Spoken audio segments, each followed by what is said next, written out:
A very good morning students.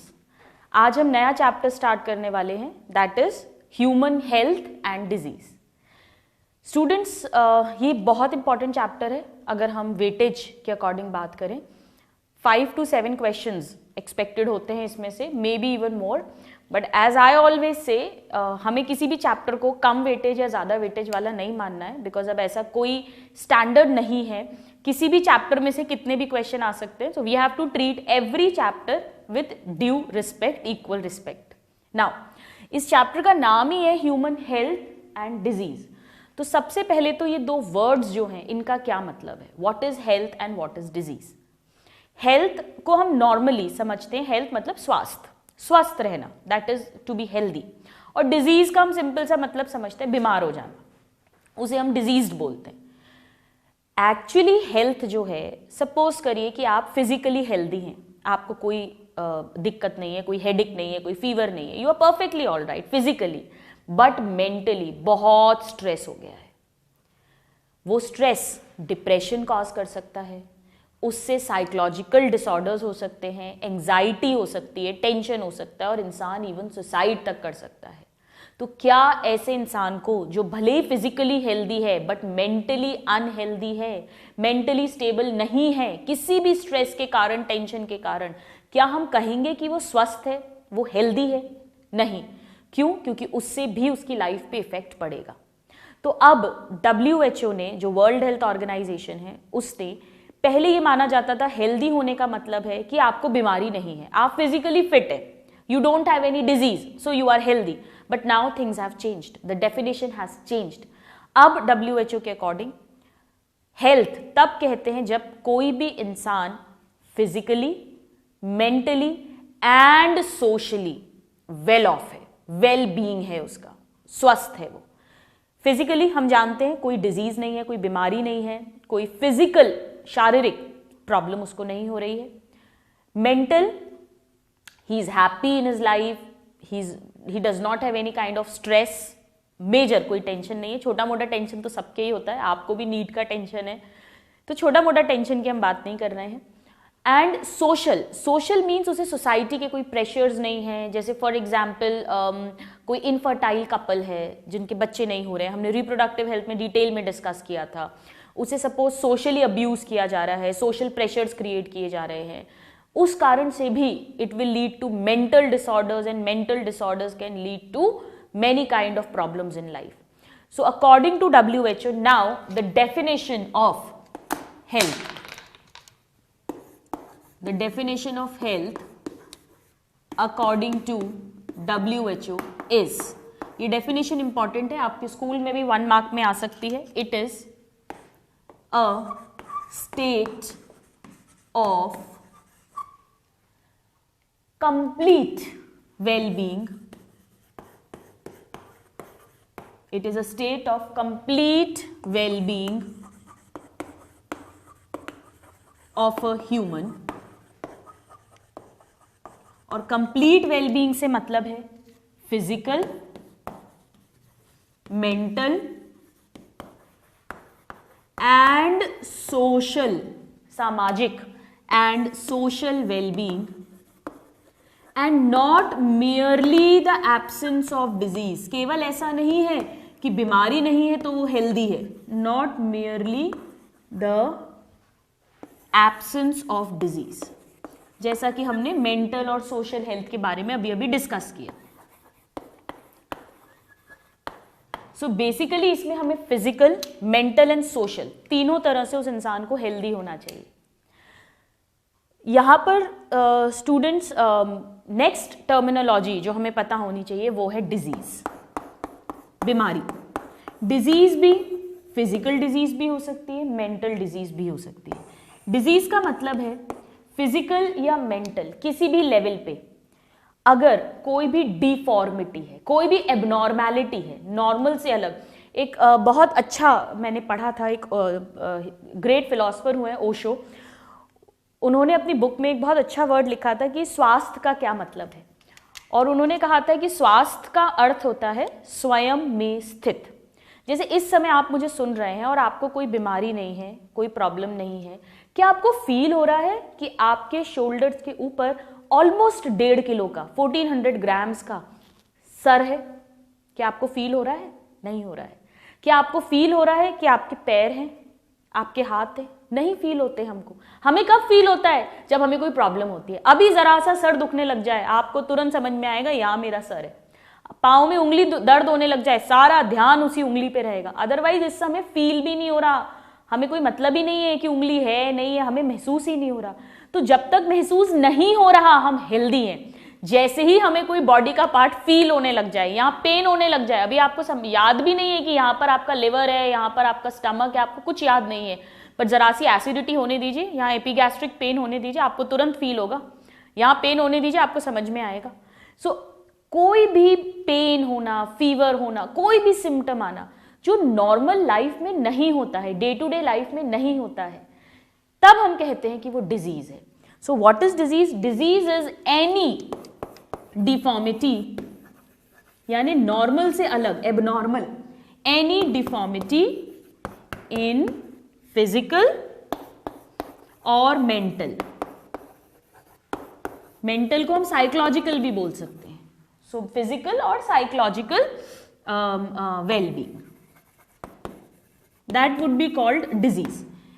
Disease में patient को symptoms feel होंगे, लक्षण फील होंगे। It can be fever, it can be pain, it can be cough, cold, सर्दी, जुकाम, headache, पेट में दर्द, स्टमक एक, it can be anything, right? So this is about disease.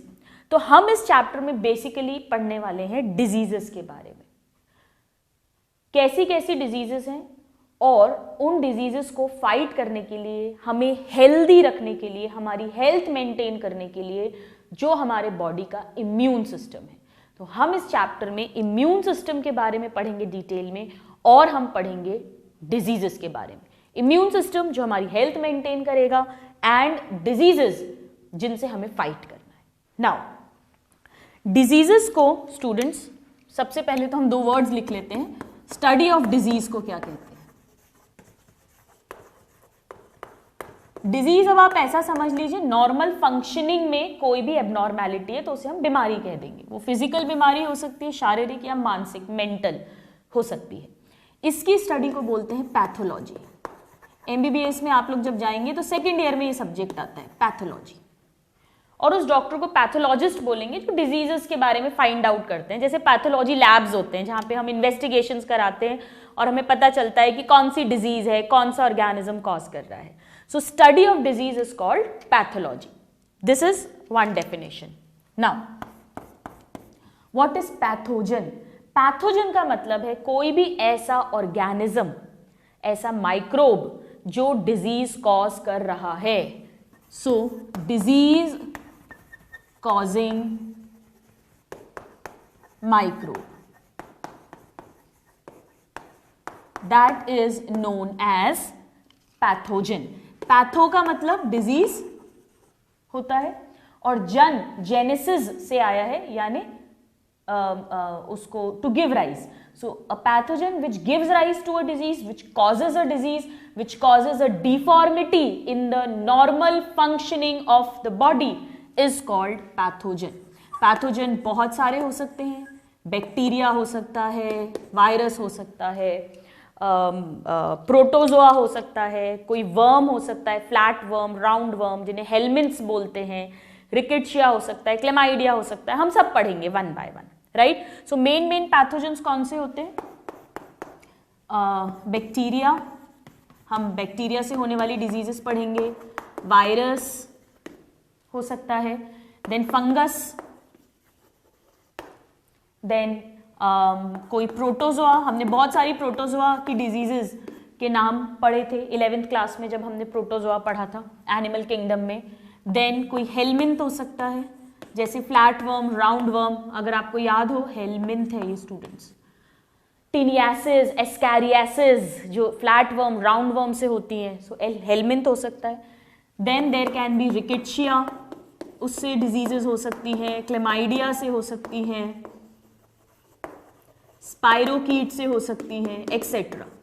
We will learn about them one by one. ये सब pathogens हैं, ऐसे माइक्रो ऑर्गेनिजम्स जो एबनॉर्मैलिटी कॉज करेंगे बॉडी के अंदर, यानी डिजीज कॉज करेंगे। नाउ डिजीजेस को किस तरह से क्लासिफाई करते हैं, कितने टाइप की डिजीज हो सकती है?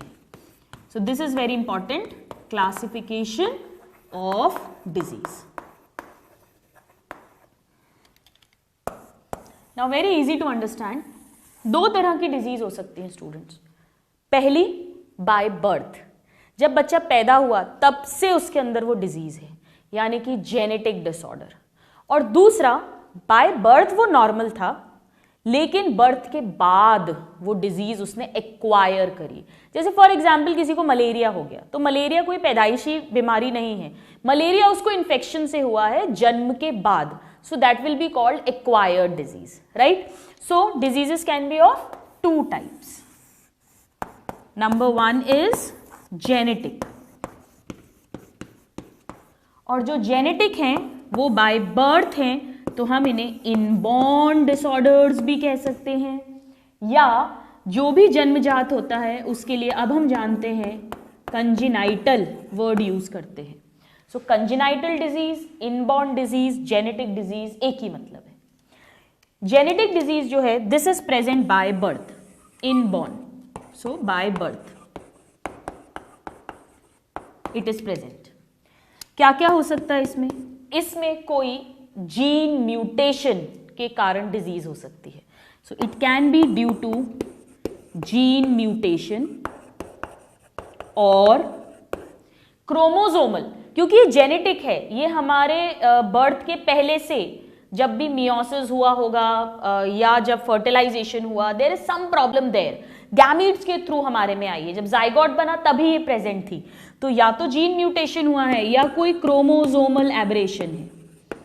आपने जेनेटिक्स में पढ़ा होगा, अभी जब मैं नाम लिखूंगी तो आपको समझ आ जाएगा। एबरेशंस, एबरेशंस, जैसे for example Down syndrome. Down syndrome में हम जानते हैं 21st क्रोमोसोम की ट्राइसोमी हो जाती है, 2 की जगह 3 होते हैं। Down syndrome it's an example of genetic disorder, this is present since birth, by birth और since birth we can write, this is a better word, since birth, right? So example Down syndrome. Then आपने एक सुना होगा Turner syndrome, आपने पढ़ा होगा। Turner syndrome में क्या होता है स्टूडेंट्स? XO, यानी ऐसी फीमेल जिसके अंदर एक ही एक्स है, Turner's. Then Klinefelter syndrome, Klinefelter syndrome क्या होता है? XXY, ऐसा मेल जिसके अंदर एक एक्स्ट्रा एक्स है, फीमेल लाइक कैरेक्टर्स डेवलप होते हैं, Klinefelter's, an example of genetic disorder. The problem is since birth, पैदाइशी, जन्मजात। Then we have sickle cell anaemia, आपने पढ़ा होगा। सिकल सेल एनीमिया क्या होता है? इसमें हीमोग्लोबिन जो आरबीसी है वो हसिया शेप के हो जाते हैं, सिकल सेल शेप के हो जाते हैं, ये भी एक जेनेटिक डिसऑर्डर है। Then we have thalassaemia, then alkaptonuria, phenyl ketonuria, alkaptonuria, phenyl ketonuria, ketonuria and others. ये सब आपने बॉटनी में, जेनेटिक्स में पढ़े होंगे, एक्सेट्रा। ये सब पैदाइशी हैं, जन्मजात हैं, इसे बर्थ के बाद एक्वायर नहीं कर रहे हैं। सो दे आर जेनेटिक और इनबॉर्न और कंजेनाइटल, प्रेजेंट सिंस बर्थ।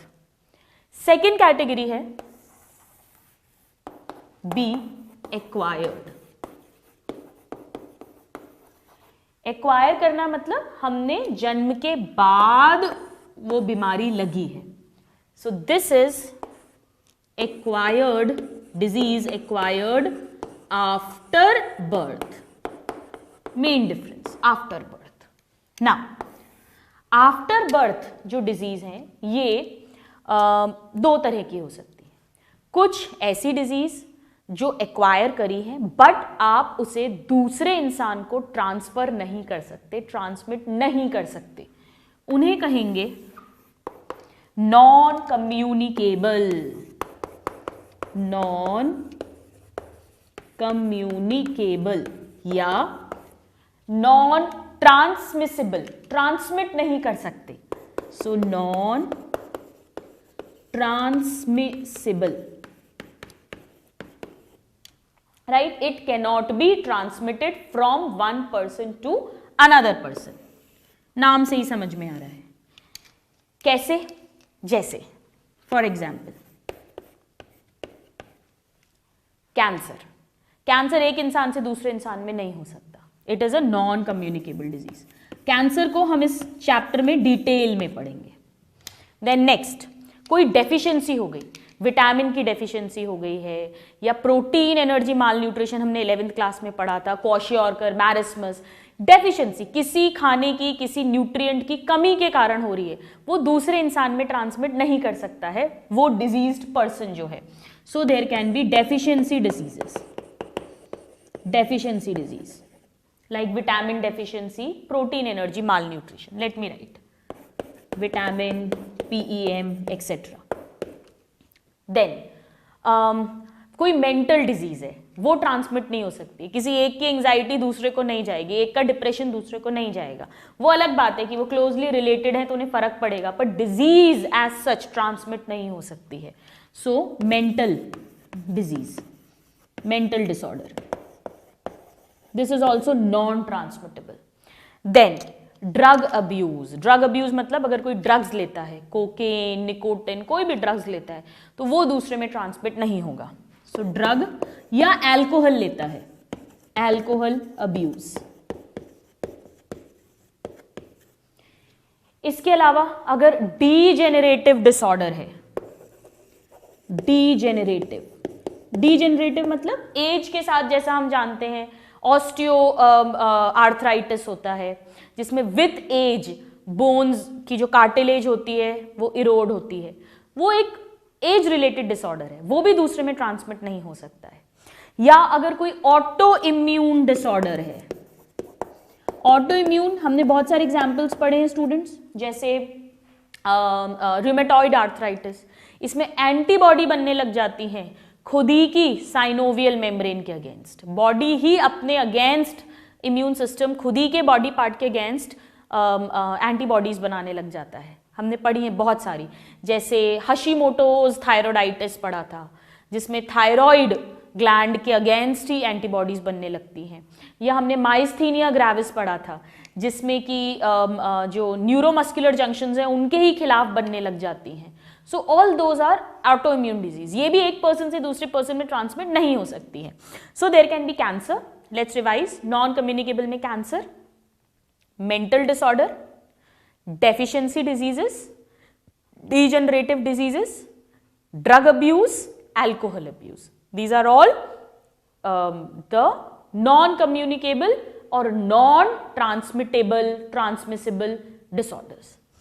अब एक नॉन है तो दूसरा क्या हो जाएगा? सेकेंड इज कम्युनिकेबल और ट्रांसमिसेबल और ट्रांसमिटेबल एक ही बात होता है। ऐसी डिजीज जो एक इंसान से दूसरे इंसान में फैल सकती है। आपको जुकाम हुआ दूसरे को हो सकता है, आपको चिकन पॉक्स हुआ आपसे दूसरे के अंदर वो ट्रांसमिट हो सकता है, राइट? आपको किसी एक को ट्यूबरक्लोसिस हुआ, टीबी हुआ, उसके कफ में या वो जो खांस रहा है, वो जो एयर ड्रॉपलेट्स निकल रही हैं, उसमें वो बैक्टीरिया निकला और वो बैक्टीरिया किसी दूसरे पर्सन ह्यूमन के अंदर चला गया और उसको टीबी हो गया। It can be transmitted. Chicken pox हुआ एक को, दूसरा पर्सन उसके जो चिकन पॉक्स वाले पर्सन ने जो भी टॉवेल या कोई भी चीज़, कोई ग्लास यूज़ करा है, वहाँ उसका जो वायरस है वो उस पर प्रेजेंट है। दिखते नहीं है ये सब, दे ऑल आर माइक्रोस्कोपिक। वो ग्लास या वो हैंकरचीफ या वो टॉवल किसी दूसरे पर्सन ने घर में यूज़ कर लिया, वो वायरस उसकी बॉडी में चला गया और उसको चिकन पॉक्स हो गया। कॉमनली आपको घर में आपने सुना ही होगा, जब भी माता निकलती है, चिकन पॉक्स, छोटी माता, बड़ी माता, तो पेरेंट्स क्या करते हैं, उस बच्चे को आइसोलेट कर देते हैं, उसकी चीज़ें अलग हो जाती हैं। तो क्योंकि ये एक से दूसरे में ट्रांसमिट हो सकता है। कॉमन कोल्ड, जुकाम हुआ, घर में एक को जुकाम होता है, सबको जुकाम हो जाता है, क्योंकि वो वायरस जो है वो एयर में हो गया and it can be transmitted. Cancer में ऐसा नहीं होता है, विटामिन डी डेफिशिएंसी में ऐसा नहीं होगा। So they are non communicable.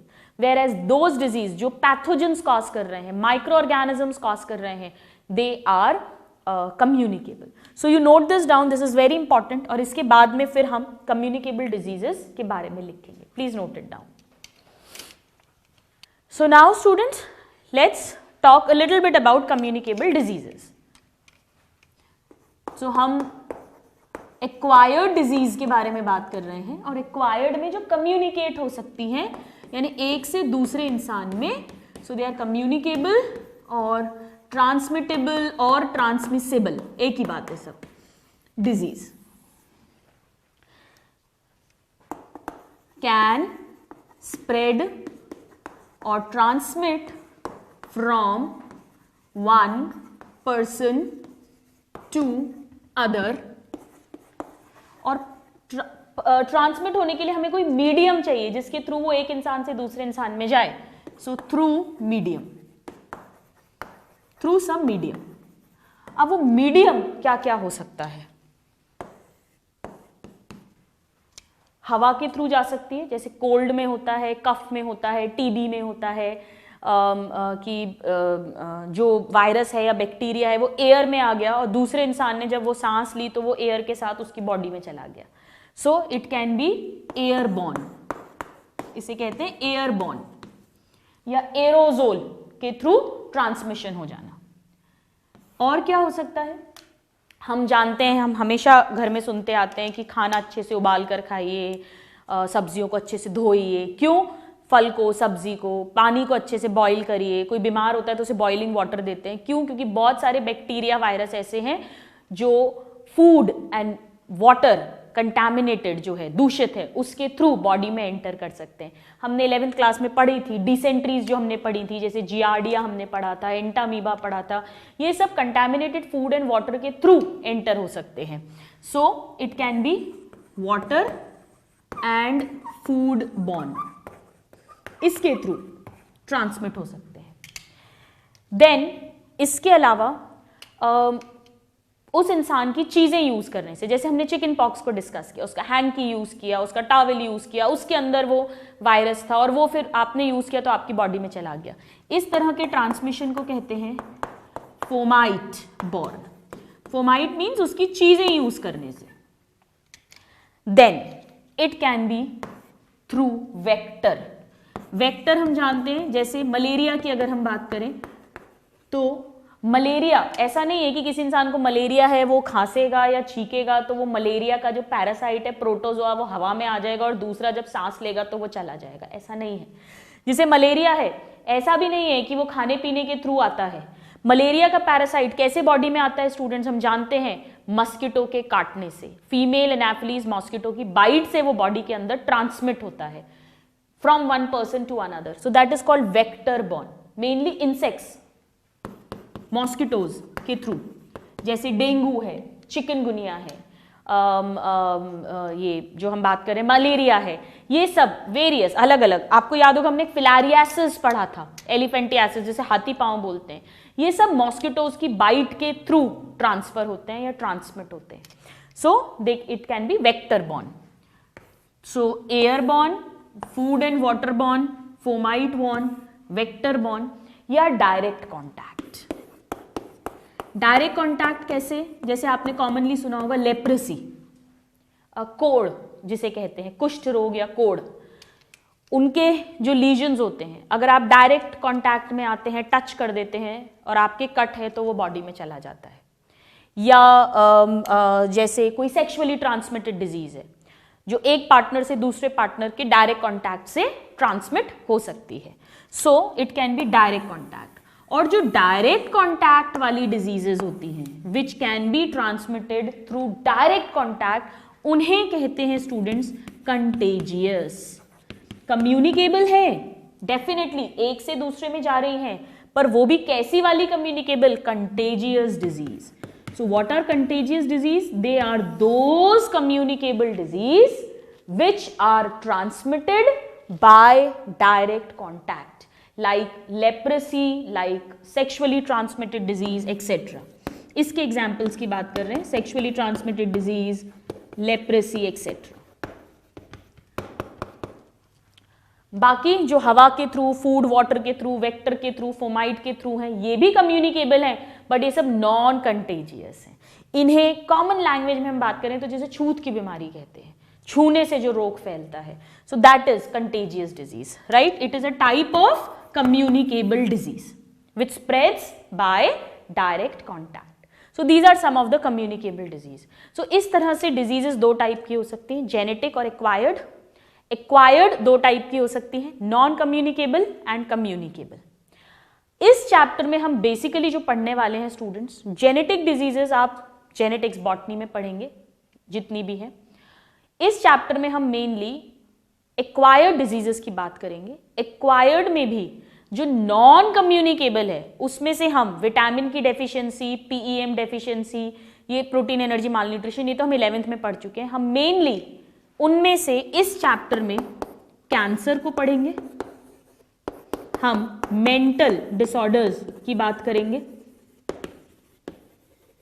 हम ड्रग अब्यूज की बात करेंगे, कौन कौन सी ड्रग्स हैं, उनको लेने से क्या क्या प्रॉब्लम्स होती हैं, उनको छोड़ा कैसे जा सकता है, विड्रॉल सिम्टम्स क्या होते हैं. सो ड्रग की बात करेंगे और अल्कोहल अब्यूज की बात करेंगे. अल्कोहल लेने से क्या क्या नुकसान होते हैं, कौन सा पार्ट डैमेज होता है, उसको कैसे आप विड्रॉ कर सकते हो, ऑल दिस वील टॉक. ये तो हम नॉन कम्युनिकेबल में बात करेंगे. और कम्युनिकेबल डिजीज के अंदर हम जितनी भी कम्युनिकेबल डिजीज हैं, कॉमन हजारों हैं, इनन्यूमरेबल, हम कॉमन वंस की बात करेंगे जो बैक्टीरिया से होती हैं, वायरस से होती हैं, प्रोटोजोआ से होती हैं, हेलमिन से होती हैं. सो कॉमन कम्युनिकेबल डिजीजेस को हम डिस्कस करेंगे. इन कम्युनिकेबल डिजीज में एड्स को हम सेपरेटली डिटेल में स्टडी करेंगे. और साथ में हम इम्यून सिस्टम जो है हमारा, जो हमें हेल्दी रखता है, इन डिजीजेस को फाइट करने में हेल्प करता है, ये सब डिस्कस करने वाले हैं. So this is what we are going to study in this chapter, right? So we will begin first with the communicable disease today. हम आज communicable disease यानी ऐसी diseases जो एक इंसान से दूसरे इंसान में spread हो सकती है किसी भी मीडियम के थ्रू, उन्हें डिस्कस करने वाले हैं. और ये communicable diseases जो हैं, ये इनका जो पैथोजन है यानी इनको जो कॉज करने वाला माइक्रो ऑर्गेनिज्म है वो bacterial, viral, fungal, protozoal, helminthic, rickettsial, chlamydial, spirochaetal, कोई भी हो सकता है. हम इन्हें वन बाय वन स्टडी करेंगे बहुत इंटरेस्टिंग ट्रिक्स के साथ, निमोनिक्स के साथ, ताकि हम उनको अच्छे से लर्न कर सकें. So now we will begin with bacterial diseases. Please note this down. So now students, अब हम कम्युनिकेबल डिजीज की बात करेंगे. और कम्युनिकेबल डिजीज का मतलब है कोई ना कोई माइक्रो ऑर्गेनिज्म है जो उन्हें कॉज कर रहा है, और किसी ना किसी मीडियम, या तो डायरेक्ट या किसी ना किसी मीडियम के थ्रू वो एक इंसान से from one human to next human transmit हो सकती है. यहां हम स्टूडेंट सिर्फ ह्यूमन डिजीज की बात कर रहे हैं इस चैप्टर में. डिजीजेस तो हम ऑलरेडी पढ़ चुके हैं. जब हमने इकोनॉमिक ज़ूलॉजी पढ़ा था, कैटल्स के बारे में हमने पढ़ा था, पिग्स पढ़े थे, वहां भी उनमें भी डिजीज होती है एनिमल्स में. बट इस चैप्टर में हम ह्यूमन डिजीज की बात कर रहे हैं. So now we will start with the communicable disease. Now इसमें first point is germ theory of disease. Germ theory of disease, ये डायरेक्ट क्वेश्चन आता है किन्होंने दी थी, and this was given by Louis Pasteur. Louis Pasteur ने सबसे पहले बताया था कि जर्म्स यानी माइक्रो ऑर्गेनिजम्स बॉडी में एबनॉर्मैलिटीज कॉज करते हैं, डिजीज कॉज करते हैं. So this was given by Louis Pasteur. It's a direct question. Next, जो साइंटिस्ट हुए हैं, Robert Kock, very very important. ये दोनों पे ही क्वेश्चंस आते हैं. Robert Kock. रॉबर्ट कॉक ने कुछ पॉस्टुलेट्स दिए थे, कुछ अपनी एक स्टडी दी थी जिसमें उन्होंने रिलेशनशिप बताई थी पैथोजन एंड डिजीज के बीच में, कि कब हम कहेंगे कि इस माइक्रो ऑर्गेनिज्म से ये डिजीज होती है. माइकोबैक्टीरियम ट्यूबरकुलोसिस से टीबी होता है, या विब्रियो कॉलेरी से कॉलेरा होता है. ये आप कैसे, क्या क्राइटेरिया है, किस बेसिस पे आप ये बात कह सकते हैं, इन्हें कहते हैं Koch's postulate. So Robert Koch gave Koch's postulates. और ये postulates क्या करते हैं? establishes relationship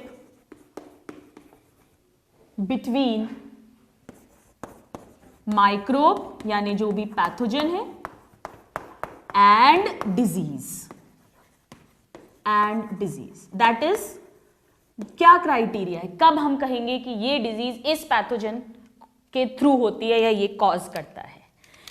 इन्होंने ये कहा था कि फॉर एग्जाम्पल सपोज करिए किसी इंसान को कॉलेरा है और हम ये कहना चाहते हैं कि विब्रियो कॉलेरी नाम का बैक्टीरिया उसे कॉज करता है, उसका पैथोजन है, उसका कॉजेटिव एजेंट है। तो हम ये बात कब कह सकते हैं? नंबर 1, वो जो विब्रियो कॉलेरी है वो उस पेशेंट की बॉडी से हम आइसोलेट कर सके, नंबर 1। तो पहला पॉस्ट्यूलेट जो है, पहला क्राइटेरिया जो है वो ये है कि pathogen to be isolated from diseased person, हमेशा उसके अंदर मिलना ही मिलना चाहिए और वहां से आइसोलेट होना चाहिए, तभी हम कहेंगे कि ये पैथोजन ये डिजीज कॉज कर रहा है। चाहे हजारों लोग कॉलेरा वाले आप ले लो, सबके अंदर वो विब्रियो कॉलेरी, एक एग्जाम्पल ले रहे हैं, वहां से आइसोलेट होना ही होना चाहिए। दूसरा, फिर उस पैथोजन को आर्टिफिशियल न्यूट्रिशनल मीडियम में कल्चर करते हैं, उसके नंबर को बढ़ाएंगे। So then pathogen cultured in artificial nutrition या न्यूट्रिटिव मीडियम या कल्चर, एक ही बात है। इट शुड बी कल्चरेबल, वो अपना नंबर मल्टीप्लाई कर सके बाहर आर्टिफिशियली। फिर उन पैथोजेंस को, फॉर एग्जाम्पल विब्रियो कॉलेरी है, उसे कोई हेल्दी पर्सन के अंदर इनॉक्यूलेट कर दीजिए, यानी उसे दोबारा से आप री इंट्रोड्यूस कर दीजिए किसी हेल्दी पर्सन में, उधर से नहीं जहां से निकाला है, डिजीज पर्सन से नहीं, कोई हेल्दी पर्सन से। So next, pathogen inoculated back into a healthy person, और जब आप उसे हेल्दी पर्सन के अंदर डालें तो वो जो भी उसका कैरेक्टरिस्टिक सिम्टम है, उसका पर्टिकुलर टिपिकल विशिष्ट लक्षण है, वो उस हेल्दी पर्सन के अंदर आ जाना चाहिए। फॉर एग्जाम्पल कॉलेरा की बात करें, अभी हम डिस्कस करेंगे। कॉलेरा एक बैक्टीरियल डिजीज है, इसमें बिल्कुल जैसे चावल का पानी होता है ऐसे व्हाइट कलर के एकदम पतले स्टूल लूज मोशंस हो जाते हैं। तो अगर हम किसी हेल्दी पर्सन में इस विब्रियो कॉलेरी को इनॉकुलेट करें और वो इंसान भी एकदम राइस वाटर की तरह, चावल के पानी के जैसा एकदम पतला व्हाइट कलर के लूज मोशंस उसको हो जाएं, तो हम कह सकते हैं कि हाँ, ये विब्रियो कॉलेरी कॉलेरा का कॉजेटिव एजेंट होता है। सो फोर्थ है दैट हेल्दी पर्सन या we can say pathogen should show its characteristic symptom in healthy person, then you can say that this disease is caused by that particular microbe. This is Koch's postulate, right? Very simple. पहले तो वो pathogen disease person से isolate होना चाहिए, artificial culture media में it should be able to grow. When introduced into the healthy person, it should be able to show its characteristic symptoms in the healthy person also. यानी वो healthy person भी diseased हो जाना चाहिए characteristic symptoms के साथ, तब हम कहते हैं कि ये पैथोजन इस बीमारी का causative agent है. So this is Koch's postulate. अब जो मेन क्वेश्चन इस पर आता है वो ये है कि Koch's postulate के exceptions क्या हैं? Exceptions to Koch's postulate. यहां पे ये बहुत इंपॉर्टेंट पॉइंट है students, this is important. Exceptions, दो एक्सेप्शंस होते हैं. एक तो वायरसेस. वायरसेस हम जानते हैं क्योंकि they are between living and non living, they are not completely living, they can not be cultured in artificial medium, वो बॉडी के अंदर जाकर ही मल्टीप्लाई करते हैं. So they do not follow this postulate, but still they are pathogens, right? So this is an exception, एक अपवाद है. और दूसरा स्टूडेंट्स जो लेप्रेसी कॉज करता है, माइकोबैक्टीरियम लेप्री, ये हालांकि एक बैक्टीरिया है, इट इज अ बैक्टीरिया और बैक्टीरिया कल्चर होते हैं, बट ये कल्चर नहीं हुआ है अभी तक. तो ये भी इस पॉस्टुलेट को फॉलो नहीं करता, जबकि ये कॉजेटिव एजेंट है लेप्रेसी, कुष्ठ रोग, कोढ़ का। तो ये दो एक्सेप्शंस हैं कॉक्स पॉस्टुलेट के, ये डायरेक्ट क्वेश्चन आता है। Alright, so you note this down and then we will talk about the bacterial disease. So now students, let's begin with the communicable diseases first। और communicable diseases में हम पढ़ने वाले हैं बैक्टीरियल डिजीज सबसे पहले। Common bacterial disease, it is not possible student किसी के लिए भी सारी बैक्टीरियल डिजीज को पढ़ना। हम कॉमन वंस पढ़ेंगे जिन पे क्वेश्चंस आते हैं। So now the common bacterial disease. Common bacterial disease की अगर हम बात करें, हमने इसके लिए एक ट्रिक बनाई है। सबसे पहले हम वो ट्रिक लिख लेते हैं और फिर हम एक एक करके उनको पढ़ेंगे। डायरेक्ट क्वेश्चन आता है which one of the following is bacterial या वायरल या protozoal. So we have made tricks ताकि आपको लर्न हो जाए। ट्रिक बहुत सिंपल है। ट्रिक है, आप सब जानते हैं करीना कपूर के घर का नाम, पेट नेम, प्यार का नाम क्या है? बेबो। सो Bebo called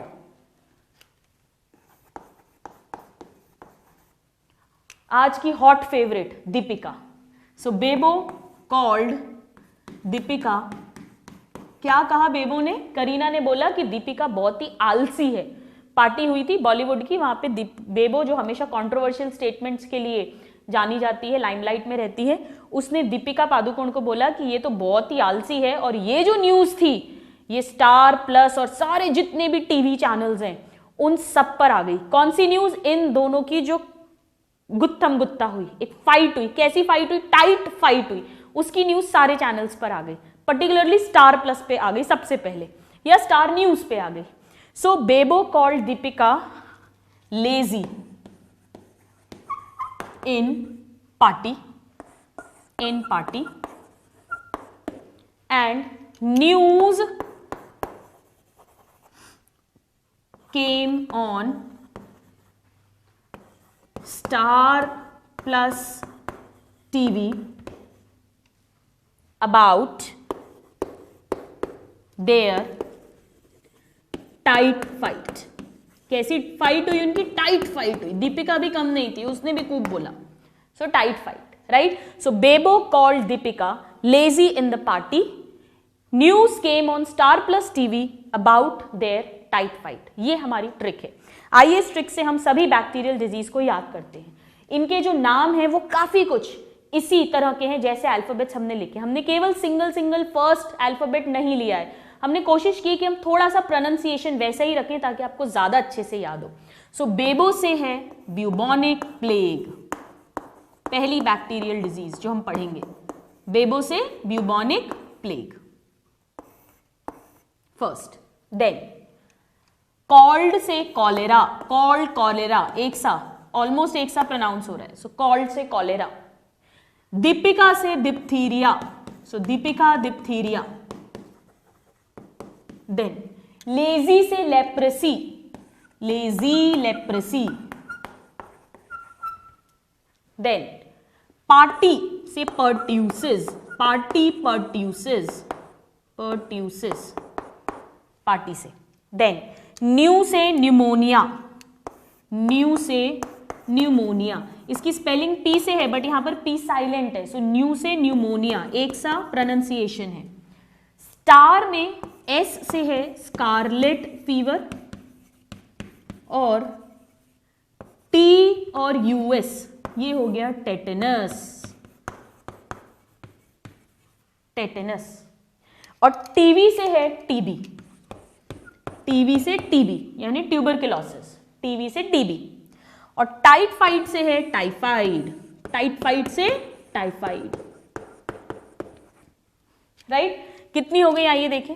bubonic plague, Vivo, called से कॉलेरा, दीपिका से diphtheria, lazy leprosy, pertussis party, new से न्यूमोनिया, एस से स्कारलेट फीवर, टस से टेटनस, टीवी से टीबी एंड टाइफाइड से typhoid, right? This is first mnemonic. Now एक और न्यूमोनिक हमें याद रखना है and that is Charlie's gang is bad. Charlie's gang is bad. कुछ और बैक्टीरियल डिजीज हमने क्यों अलग से लिखा है अभी आपको बताती हूं। सी से है कैनक्रॉइड, चार्ली से CH से, यहां भी CHA है, यहां भी CHA है, सो चार्ली से कैनक्रॉइड, और G से है गोनोरिया। और हम ऑलरेडी स्टूडेंट्स रिप्रोडक्टिव हेल्थ में पढ़ चुके हैं कि ये दोनों सेक्सुअली ट्रांसमिटेड डिजीज होती हैं डायरेक्ट कॉन्टैक्ट के थ्रू, यानी कि अभी अभी हमने पढ़ा है ये कंटेजियस डिजीज हैं, they are sexually transmitted disease, bacteria के थ्रू जो ट्रांसमिट होती हैं। Chancroid and gonorrhoea, Charlie's gang, और चार्ली का गैंग कैसा है, बैड। सो बी से है BAD, बी से है स्टूडेंट्स बॉट्यूलिज्म, ये एक टाइप की फूड पॉइजनिंग है। देन एंथ्रैक्स, एनिमल्स के थ्रू होती है, हम बात करेंगे। और डी से है डायरियल डिजीज, जो बैक्टीरिया से होती है। हमने 11th क्लास में बहुत सारे dysentery, late me right proper, diarrhoea तो होता ही है लूज मोशन, पर वो ब्लडी लूज मोशन होता है, सो उसे डिसेंट्री डिजीज कह सकते हैं, जो बैक्टीरिया से हो रही है। हमने आपको याद है अमीबियासिस पढ़ा था, एंटमीबा हिस्टोलाइटिका जो एक प्रोटोजोआ है। डिसेंट्री मतलब खूनी दस्त होना, डायरिया लूज मोशन जिसमें कि ब्लड मिक्स है, म्यूकस मिक्स है। हमने जियार्डियल डिसेंट्री पढ़ी थी, हमने बैलेंटीडियल डिसेंट्री पढ़ी थी, वो सब प्रोटोजोआ से होती हैं। कुछ बैक्टीरिया भी डिसेंट्री कॉज करते हैं, तो वो हम एक साथ पढ़ेंगे, इसलिए हमने उसको अलग से लिखा है।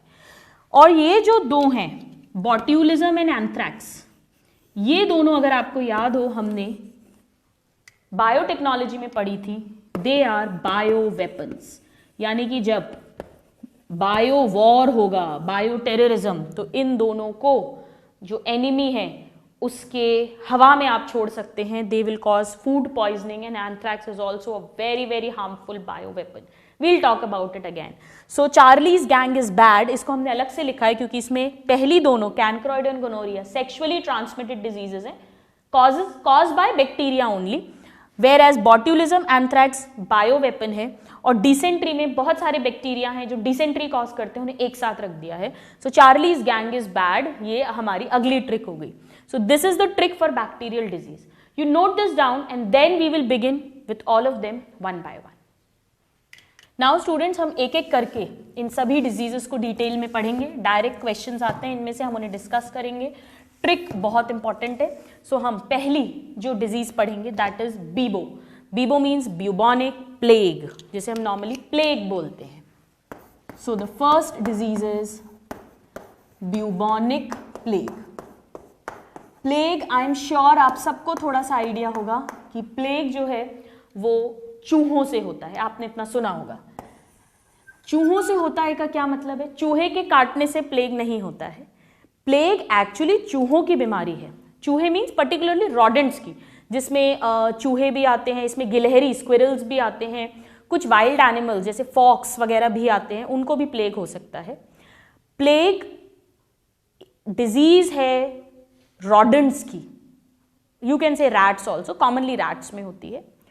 और एक रैट से दूसरे रैट में ये जिस बैक्टीरिया से होती है उसे बोलते हैं पास्चुरेला पेस्टिस या यर्सीनिया पेस्टिस। आइए इतना पहले हम लिखते हैं। So it is a disease of rodents, और we can write rats. Rodents में और भी एनिमल्स आते हैं, कॉमनली रैट्स पे क्वेश्चन आता है। नाउ कॉजेटिव एजेंट क्या है? कॉजेटिव एजेंट मीन्स पैथोजन कौन सा है?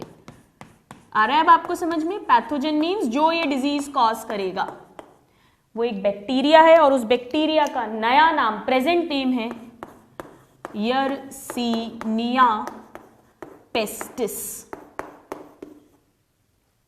It is a rod shaped non motile bacteria. Generally disease causing bacteria non motile होते हैं, कॉलेरा वाला मोटाइल होता है, बाकी जनरली नॉन मोटाइल होते हैं। So rod shaped non motile bacteria, इसका ओल्ड नेम था Pasteurella pestis. Pasteurella pestis, this was the old name. आपके ऑप्शन में पैथोजन में दोनों नाम आ सकते हैं, पैथोजन पूछे या कॉजेटिव एजेंट पूछे, आपको समझ में आना चाहिए कि वो एक ही बात कर रहे हैं। So old name is Pasteurella pestis, the new name is Yersinia pestis, right. एक रैट से दूसरे रैट में ये कैसे पहुंचता है? एक फ्लाई, एक मक्खी के काटने से। एक रैट, ये जो मक्खी होती है ये एक्चुअली एक पैरासाइट है जो रैट के ऊपर, चूहे के ऊपर रहती है, उसका ब्लड सक करती है।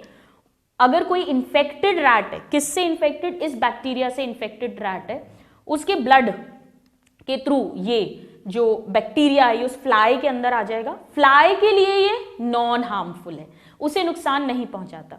और ऐसी मक्खी जब दूसरे रैट के ऊपर जाएगी, पैरासाइट की तरह बैठेगी, ब्लड सक करेगी, तो वो उसके अंदर उस बैक्टीरिया को ट्रांसमिट कर सकती है, जैसे हमारे में मलेरिया होता है ह्यूमन में, उसी तरह से। सो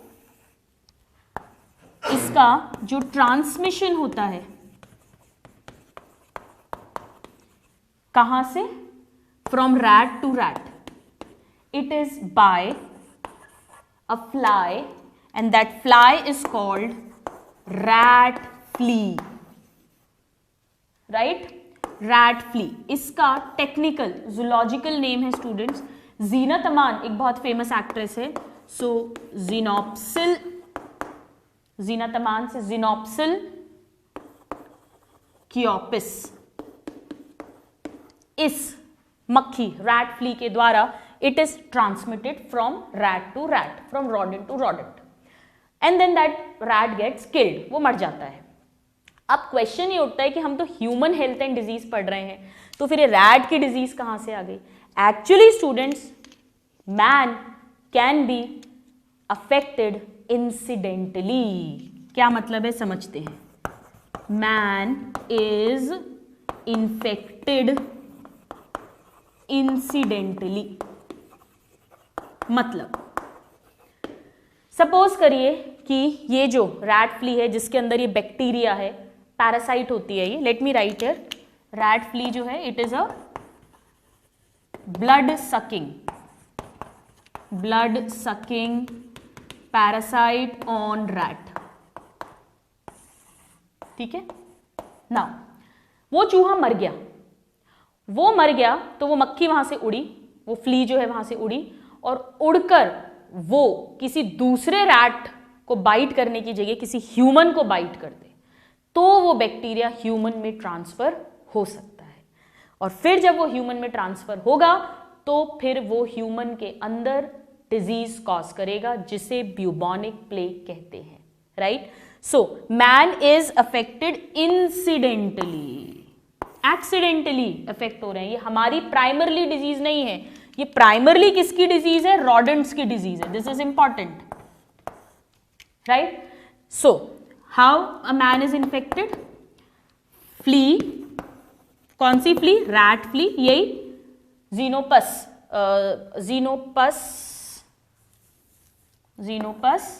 कियोपिस। Rat flea from killed rat या डेड, जो मर चुका है रैट, किससे मरा है? इसी प्लेग से, बैक्टीरिया से मर गया है। So rat flea from killed rat bites human, तो वो उस बाइट में उस बैक्टीरिया को ह्यूमन के ब्लड में ट्रांसफर कर देगी। ये जो बैक्टीरिया होता है स्टूडेंट्स, ये हमारे मेनली लिम्फेटिक सिस्टम के थ्रू ट्रैवल करता है। तो क्या क्या सिम्टम्स कॉज होंगे? सिम्टम्स मीन्स लक्षण जो पेशेंट को फील होगा। क्या क्या होगा? एक तो कोई भी अगर बॉडी में ऑर्गेनिज्म आ गया है, माइक्रो ऑर्गेनिज्म आ गया है, तो आप इतना याद रखिए कि सबसे पहले तो वो क्या कॉज करेगा? फीवर कॉज करेगा। फीवर बहुत अच्छी चीज़ है, बुरी चीज़ नहीं है। अगर बुखार नहीं हो, अगर दर्द नहीं हो, अगर ये सिम्टम्स ना आए तो हम कभी डॉक्टर के पास जाएं नहीं।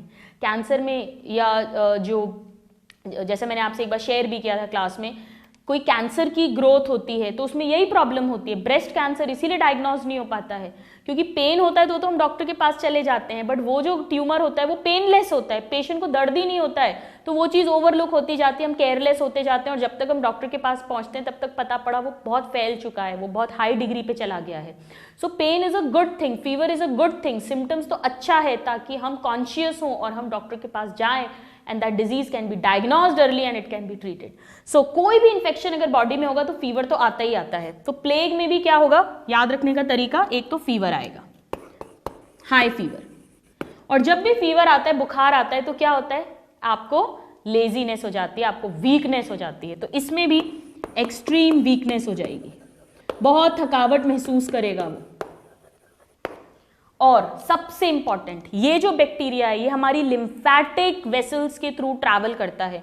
तो जो आर्म पिट्स हैं वो, और जो ग्रॉइन मीन्स जो थाइस के बीच में रिप्रोडक्टिव एरिया होता है, उस जगह पर पर्टिकुलरली जो लिम्फ वेसल्स होती हैं वो फूल जाती हैं, ऐसी गांठे गांठे जैसी बन जाती हैं उनमें। वो जो एनलार्जमेंट हुआ है उनका, जो स्वेलिंग हुई है उनकी, उसे ही ब्यूबो कहते हैं, इसीलिए इसका नाम ब्यूबोनिक प्लेग रखा गया है। तो व्हाट इज ब्यूबो, जो लिम्फ वेसल्स का, लिम्फेटिक्स का एनलार्जमेंट हुआ है, और ये बहुत पेनफुल एनलार्जमेंट होता है, इससे ही ब्यूबो कहते हैं। सो the next symptom is very very important symptom is painful bubo. And what is bubo, it is enlargement of lymphatics, very very important। किसके थ्रू ट्रैवल कर रहा है वो, लिम्फ के थ्रू, ब्लड के थ्रू नहीं, लिम्फ के थ्रू। और पर्टिकुलरली कहां पर होता है पेनफुल ब्यूबो, एक तो जो हमने बात करी armpits and groin region, and groin, this is very very important, इसीलिए इसको ब्यूबोनिक प्लेग कहते हैं। नाउ नेक्स्ट हमें किसी भी डिजीज में पता होना चाहिए उसका इंक्यूबेशन पीरियड, जिसे हम शॉर्ट में लिखेंगे IP, capital I capital P. क्या होता है इंक्यूबेशन पीरियड, हमने 11th क्लास में पढ़ा था। इंक्यूबेशन पीरियड का मतलब है जब इस फ्ली ने किसी ह्यूमन को बाइट किया और वो बैक्टीरिया बॉडी के अंदर एंटर हुआ, उस टाइम से लेकर जब उस ह्यूमन को पहला लक्षण, पहला सिम्टम आया, उतने टाइम को कहते हैं इंक्यूबेशन पीरियड। यानी अगर ये रैट फ्ली किसी इंसान को बाइट करेगी तो 2 से 5 दिन में उसे सिम्टम आता ही आता है, यानी इसका इंक्यूबेशन पीरियड होता है 2 to 5 days, actually 2 to 6 days होता है, बट हम सबके इतने पर्टिकुलर याद नहीं करेंगे, हमको बस ये पता होना चाहिए कि डेज में किसका है, वीक्स में किसका है, ईयर्स में किसका है, दिस इज इंपॉर्टेंट। यानी ये बहुत क्विक सिम्टम्स शो होते हैं इसमें। आज मक्खी ने काटा, संडे को मक्खी ने काटा और थर्सडे को आपको बुखार आ गया, वीकनेस होने लग गई, ब्यूबोज अराइज होने लग गई, ये सब प्रॉब्लम्स होने लग जाती है। पहला symptom infection and first symptom के बीच का जो ड्यूरेशन होता है, दैट इज इंक्यूबेशन पीरियड, जो इसमें डेज में होता है। So it's a very rapid disease, it will show it's symptoms very rapidly. You note this down, then we'll read more about this. Now students, यहां पर हम एक चीज नोट कर लेते हैं, लिम्फेटिक्स का मतलब आप कंफ्यूज नहीं हो, ताकि लिम्फ नोड्स की बात कर रहे हैं हम, लिम्फ वेसल्स, लिम्फ नोड्स, उनमें एनलार्जमेंट हो जाता है। और यहां पर हमने पहले सही लिखा था, आई डोंट नो मैंने इसे क्यों गड़बड़ कर दिया, दिस इज ज़ीनोप्सिला की opposite only, right, this is important.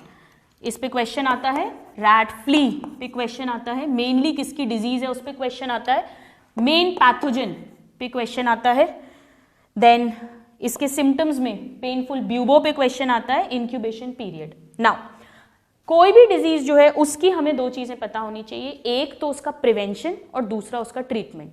Plague जो है ये एक एपिडेमिक डिजीज है।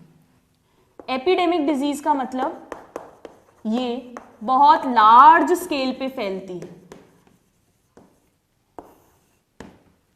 राइट, एपिडेमिक है। देन नेक्स्ट है इसका प्रिवेंशन, हम इसका बचाव कैसे कर सकते हैं, हम बाद में पढ़ेंगे स्टूडेंट्स। प्रिवेंशन जैसे अगर कोई डिजीज, बहुत सिंपल है, अगर कोई डिजीज एयरबॉर्न है तो आप मास्क यूज करिए। अगर कोई डिजीज, इसीलिए बोलते हैं जब कोई छींके या खांसे तो आप यूज अ हैंकी। अगर आप हॉस्पिटल, लाइक हम हॉस्पिटल में when we go, so we always put a mask, specially ICU में जब जाते हैं या रेस्पिरेटरी वार्ड में जाते हैं, we always put a mask. So this is a prevention, बचाव है। Prevention is better than cure, इलाज से बचाव बेहतर होता है।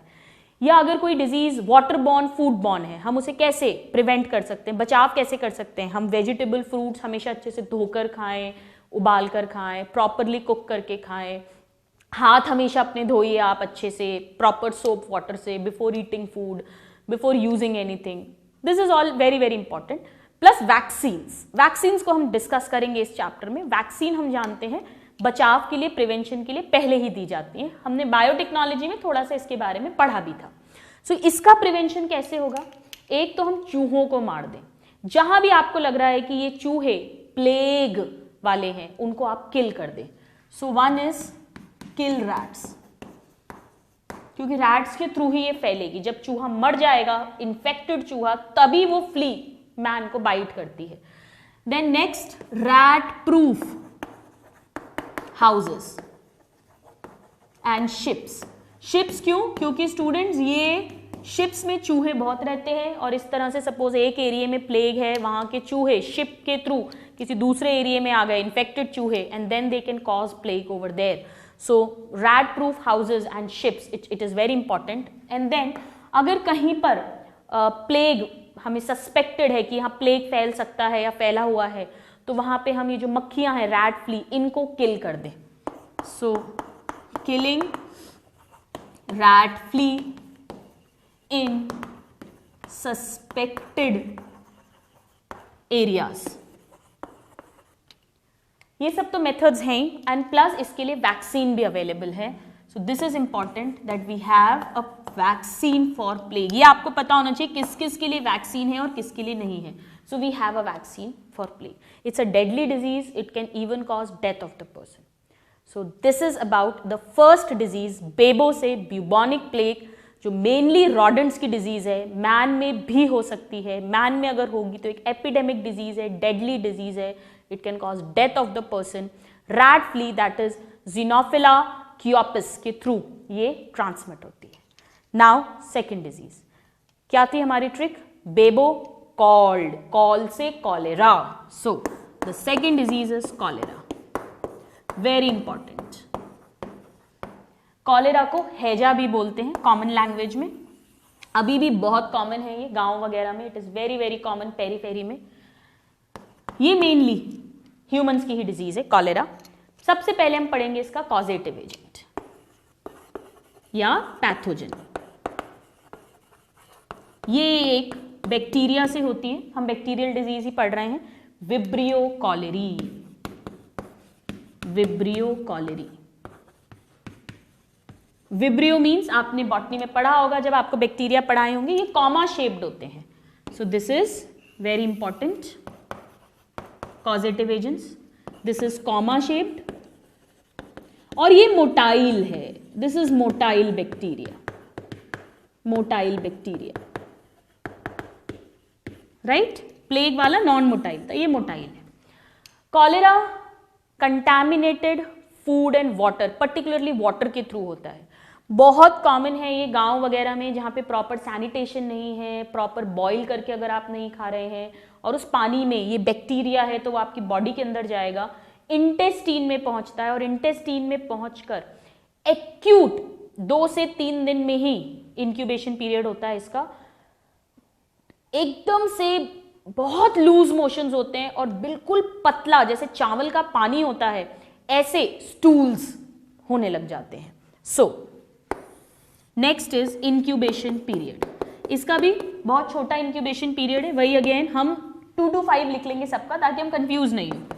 So it is again 2 to 5 days, यानी ये भी कैसी डिजीज है? Acute diarrhoeal disease. डिसेंट्री नहीं हो रही है स्टूडेंट्स, ब्लड नहीं निकल रहा है, डायरिया ही है, एक्यूट डायरियल डिजीज। एक्यूट हमें पता है, एक्यूट मीन्स जो तुरंत शो करती है।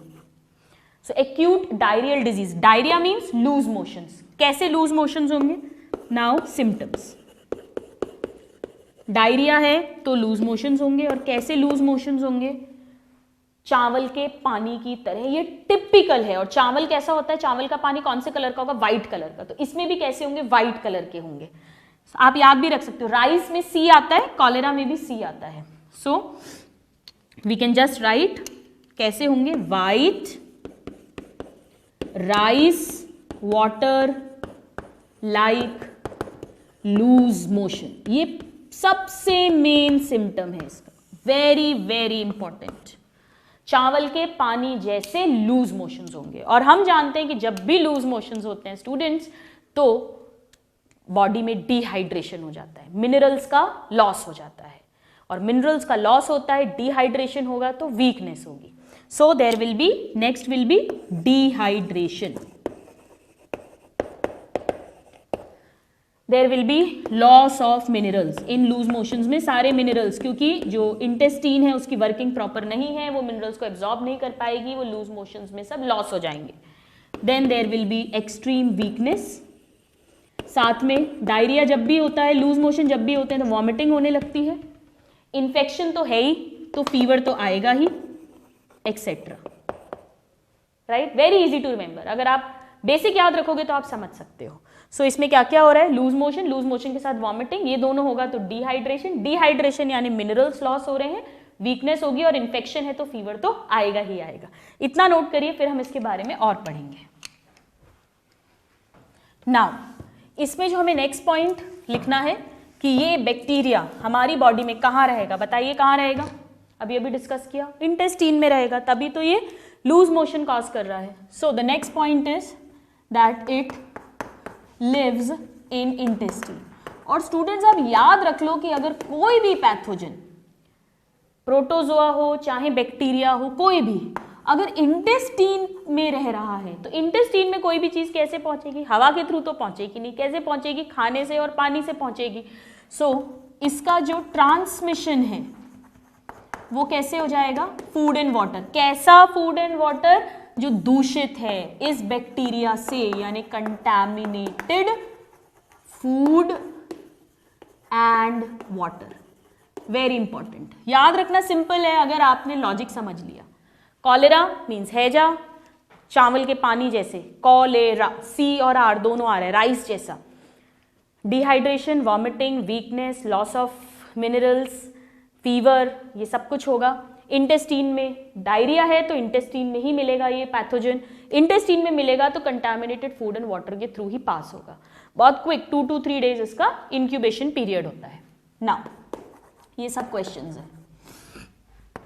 नाउ नेक्स्ट आएगा इसका प्रिवेंशन, बचाव। प्रिवेंशन क्या हो सकता है स्टूडेंट्स, कोई भी डिजीज जो कंटैमिनेटेड फूड एंड वाटर के थ्रू स्प्रेड होती है, कोई भी हो चाहे वो, उसे हम कैसे बचाव कर सकते हैं, बॉइलिंग वाटर यूज करके, boil water, then wash and cook food properly, right, ताकि जो भी बैक्टीरिया है वो मर जाए, जो भी पैथोजन है वो किल हो जाए हाई टेम्परेचर पे। तो पानी को, खाने को अच्छे से धोइए, पानी को तो नहीं धोएंगे, अच्छे से बॉईल करिए, और अगर खाना है तो अच्छे से धोइए, सब्जियां, फल, उन सबको अच्छे से काटिए। देन अच्छा सैनिटेशन मेंटेन होना चाहिए, so proper sanitation. Then washing of hands properly, ये कॉमन है स्टूडेंट्स, कोई भी जो फूड एंड वाटर के थ्रू हो रहा है उन सब में अप्लाई होगा। Washing hands properly, proper hygiene maintain करें हम। Sanitation means proper disposal of excreta, open defecation नहीं होना चाहिए। टॉयलेट एक प्रेम कथा आप सबने देखी होगी, क्योंकि ये इंटेस्टीन में रह रहा है बैक्टीरिया, स्टूल के थ्रू बाहर पास आउट होगा, और अगर ओपन डेफिकेशन है तो फिर वो उस पर आकर कोई मक्खी बैठी और उस मक्खी से वो बैक्टीरिया जो है वो मक्खी जाके हमारे घर में आके कोई फूड आइटम पर बैठी, उस पे चला गया, और वो सब्जी आपने बिना प्रॉपरली बॉईल करे खा ली या कच्चा, इसीलिए बोलते हैं सैलड जो है वो हमेशा प्रॉपरली वॉश होना चाहिए। आप शादियों में जाएं, जनरली सैलड अवॉइड करना चाहिए, क्योंकि हमें नहीं पता ढंग से धोया है या नहीं धोया है। तो इस तरह से open defecation is very very harmful. तो ये प्रॉपर हाइजीन, प्रॉपर सैनिटेशन, ये सब तो है ही, इसके अलावा इसका वैक्सीन भी अवेलेबल है। वैक्सीन हमें पता होना चाहिए किसके हैं किसके नहीं है, इसका वैक्सीन अवेलेबल है, राइट। नाउ अगर हम इसके ट्रीटमेंट की बात करें, ये तो प्रिवेंशन है, बचाव, लेकिन अगर बीमारी हो ही गई है, कॉलेरा हो गया है, तो क्या कर सकते हैं। सबसे पहले इसमें स्टूडेंट्स डिहाइड्रेशन हो रहा है, बॉडी में मिनरल्स का लॉस हो गया है, सोडियम, पोटेशियम बहुत इंपॉर्टेंट है हमारे बॉडी के लिए, हम जानते हैं, क्लोराइड, ये सब जितने भी आयन पंप्स होते हैं, चैनल्स होते हैं, ये सब इसी से वर्क करते हैं, चाहे वो मसल कॉन्ट्रैक्शन हो, चाहे वो नर्व कंडक्शन हो, हमने 11th में पढ़ा है। तो बहुत जरूरी है कि हम इन मिनरल्स को वापस से, वाटर को जो 70% हमारा कॉन्स्टिट्यूएंट है बॉडी का, वापस रीस्टोर करें। तो सबसे पहले इमीडिएट मेजर जो है, इमीडिएट, वो है ओरल रिहाइड्रेशन सॉल्यूशन, जिसे आपने सुना होगा ORS का घोल कहते हैं, टीवी में ऐड आता है। अब तो आजकल ये जी टीवी और इन सब में तो पता नहीं, दूरदर्शन में बहुत ऐड आता है। Oral rehydration solution, ORS। इसमें बेसिकली घर में भी हम बना सकते हैं, शक्कर और नमक डालते हैं, नमक से NaCl मिलता है, शुगर, इन सब से सॉल्यूशन जो बनाते हैं। सो ओरल रिहाइड्रेशन सॉल्यूशन, या जिसे ओरल रिहाइड्रेशन थेरेपी भी कह सकते हैं। और अगर बहुत ज़्यादा केस बिगड़ गया है तो फिर सलाइन की ड्रिप्स, पेशेंट को एडमिट करके और सलाइन ड्रिप्स भी चढ़ाई जाती है, right. So this is the first immediate solution. इसके अलावा स्टूडेंट्स, कभी भी कोई भी बैक्टीरियल डिजीज अगर है तो उसको हमेशा एंटीबायोटिक से ट्रीट किया जाता है, हम उसके बारे में आगे पढ़ेंगे शॉर्ट में। सो एंटीबायोटिक्स, आपके लेवल पे आपको एंटीबायोटिक्स के नाम नहीं आने चाहिए, वो MBBS के कोर्स में आप लोग पढ़ेंगे when you will become the future doctors. So कोई भी बैक्टीरियल डिजीज है, एंटीबायोटिक्स से हम उसको ट्रीट कर सकते हैं, हम अप्रोच कर सकते हैं। और definitely this is what is most commonly asked, and why this is given, to restore lost minerals and water. This is done, right? So आज की क्लास में स्टूडेंट्स हमने बेसिकली what is health पढ़ा, a state of complete physical, mental and social well-being according to WHO. हमने what is disease पढ़ा, any abnormality in this normal complete well-being is a disease. हमने pathogen पढ़ा, कोई भी agent जो disease cause करता है, it's a pathogen. Study of disease is pathology. Diseases can be genetic, that is by birth और congenital, and disease can be acquired, which we acquire after birth. Acquired disease can be non communicable like cancer, deficiency, degenerative disease, auto immune disease, drug abuse, alcohol abuse etcetera, और mental disease etcetera. और it can be communicable. Communicable means जो एक person से दूसरे person में transmit हो सकती हैं किसी मीडियम के थ्रू। अगर डायरेक्ट हो रही है तो कंटेजियस, अगर मीडियम के थ्रू हो रही है, एयर, वाटर, फूड, कोई इंसेक्ट, कोई वेक्टर, फोमाइट, उसकी चीजें यूज करने से, दैट इज फोमाइट, तो नॉन कंटेजियस कम्युनिकेबल डिजीज। हमने जर्म थ्योरी के बारे में बात की, हमने कॉक्स पोस्टुलेट्स के बारे में बात की, उसके एक्सेप्शंस पढ़े, एंड देन हमने बैक्टीरियल डिजीज का ट्रिक पढ़ा, उसके सभी नाम याद करने के लिए, और हमने 2 bacterial disease, bubonic plague and cholera को डिस्कस किया। Remaining will do in the next class. So till the next class, a very happy learning and have a good day. Thank you.